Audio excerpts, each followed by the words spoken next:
بسم اللہ الرحمن الرحیم۔ ہم لوگ ایمان کے انتہائی نچلے درجے پر ہیں، کیونکہ ہمارے تھانے رشوت کا گڑھ ہیں، مگر وہاں لکھا ہوتا ہے رشوت لینے والا اور دینے والا دونوں جہنمی ہیں۔ ہمارے ہسپتال موت بانٹتے ہیں، مگر وہاں لکھا ہوتا ہے جس نے ایک زندگی بچائی اس نے گویا سارے انسانوں کو بچایا۔ ہماری کچہریوں میں 500 روپے میں گواہ مل جاتا ہے، مگر وہاں لکھا ہوتا ہے جھوٹی گواہی شرک کے بعد سب سے بڑا گناہ ہے۔ ہماری درسگاہیں جہالت بیچتی ہیں، مگر وہاں لکھا ہوتا ہے علم حاصل کرو ماں کی گود سے لے کر قبر کی گود تک۔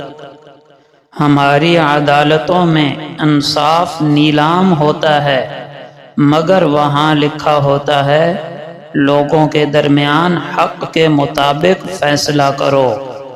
ہمارے بازار جھوٹ، خیانت، دھوکہ، فریب اور ملاوٹ کے اڈے ہیں، مگر وہاں لکھا ہوتا ہے جس نے ملاوٹ کی وہ ہم میں سے نہیں۔ ثابت ہوا کہ ہم ایمان کے انتہائی نچلے درجے پر ہیں۔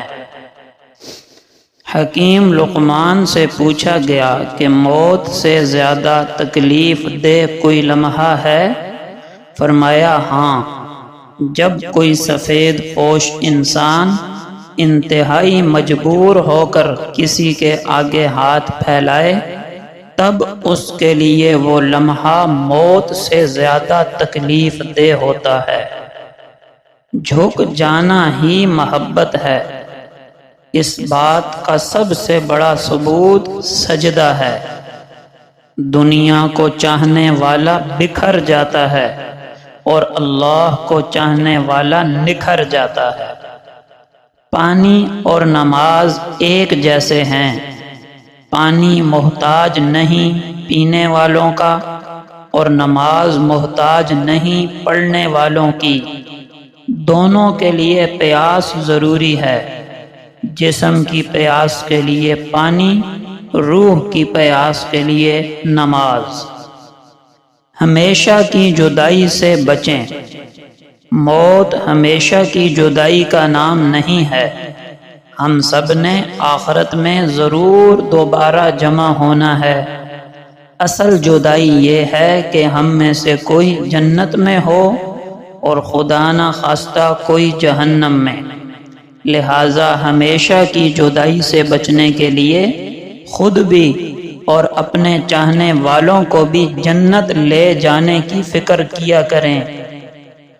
4 چیزوں کو 4 چیزوں سے دھو لیں: اپنے چہرے کو آنکھوں سے بہنے والے آنسوؤں سے، اپنی زبان کو خالق و مالک کے ذکر سے، اپنے دل کو رب العالمین کے خوف و خشیت سے، اپنے گناہوں کو سچی توبہ سے۔ کتنے افسوس کی بات ہے کہ ہم برائی کو چھوٹا سمجھ کر گزرتے ہیں، جبکہ نیکی کو چھوٹا سمجھ کر چھوڑ دیتے ہیں۔ رکاوٹوں اور مشکلات سے پریشان نہ ہوں، ان کے پیچھے بہت حکمتیں ہوتی ہیں۔ یہ آپ کا راستہ نہیں روکتی، بلکہ بہترین راستے پر لے جانے کے لیے آتی ہیں۔ غریب پر احسان کرو، کیونکہ غریب ہونے میں وقت نہیں لگتا۔ اپنے وہ نہیں ہوتے جو آپ کی غلطیوں اور عزتوں کا تماشا بنائیں، بلکہ اپنے وہ ہوتے ہیں جو آپ کی غلطیوں پر پیار، مان، بھروسے، احترام اور ادب کا پردہ ڈال دیں۔ تعلقات کی بنیاد احساس ہے، اور احساس ہمیشہ وہی کرتا ہے جو خود غرض نہیں ہوتا۔ دل کو صاف کر کے جینا سیکھو، معافی مانگنے میں پہل کرو، اللہ دنیا میں ہی تمہارے لیے جنت کی ہوائیں چلا دے گا۔ کچھ لوگ اپنا لمحہ سنوارنے کے لیے دوسروں کی صدیاں ویران کر دیتے ہیں۔